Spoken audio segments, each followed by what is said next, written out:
इकडून येणाऱ्या गाड्या ज्या आहेत तुम्ही बघू शकता, आणि हे नागरिक चाललेले जीव मोठीत धरून, गाड्यांना काय ब्रेक नाही, काय नाही, गाड्या थांबत सुद्धा नाही.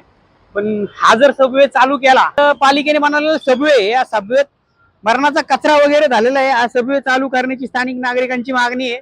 नमस्कार, आपण फातिमा नगर चौकात आहे. तुम्ही बघू शकता की इथून हा वन वे केलेला चालू, तर वन वे केल्यानंतर नागरिकांना रस्ता क्रॉस करण्यासाठी प्रॉब्लेम होते. आता जे ज्येष्ठ नागरिक आणि तरुणी चालली होती, पण लोक जीव मुठीत धरून हा रस्ता क्रॉस करतात. पालिका प्रशासनाने भुयारी मार्ग किंवा अंडरग्राऊंड रस्ता चालू केला होता, पण हा अनेक वर्ष झाले बंद आहे. तुम्ही बघू शकता शटर पण खराब झालेलं आहे, याच्या खाली खूप कचरा आहे. मी तुम्हाला व्हिडिओ मध्ये दाखवतो.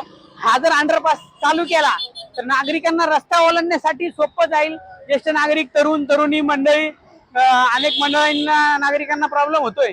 तर इथून नागरिक जातात जीव मुठीत धरून, तिकडे कुठल्याही प्रकारचा सिग्नल नाही, गाड्या फास्ट येतात. आम्ही स्वतः जाऊन बघितलेलं आहे रस्ता क्रॉस करून. तर त्वरित हा रस्ता चालू करावा, पॅन्थर सेनेची मागणी आहे. अन्यथा तर नागरिकांना रस्ता क्रॉस करण्यासाठी, म्हणजे ज्येष्ठ नागरिक असतील, तरुण मंडळी असतील, इथं सिग्नल फ्री रस्ता केलेला आहे.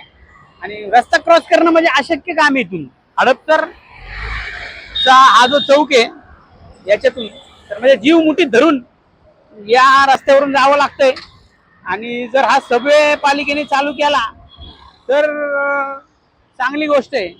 याच्यातून मार्ग आहे ह्या सबवेला, इकडं जो मार्ग आहे तिकडून निघतो हा सबवे आणि इकडून असा चालू होतोय, एक्झिट होतोय. तर प्रशासनाला विनंती आहे त्वरित चालू करावं, सबवे क्लीन करून याच्यामध्ये CCTV वगैरे बसवले की व्यवस्थित होईल. आता हे तरुण लोक आहेत, तरुण मंडळी किंवा कॉलेजचे विद्यार्थी वगैरे, यांना जाण्यासाठी, क्रॉस करण्यासाठी प्रॉब्लेम होतो.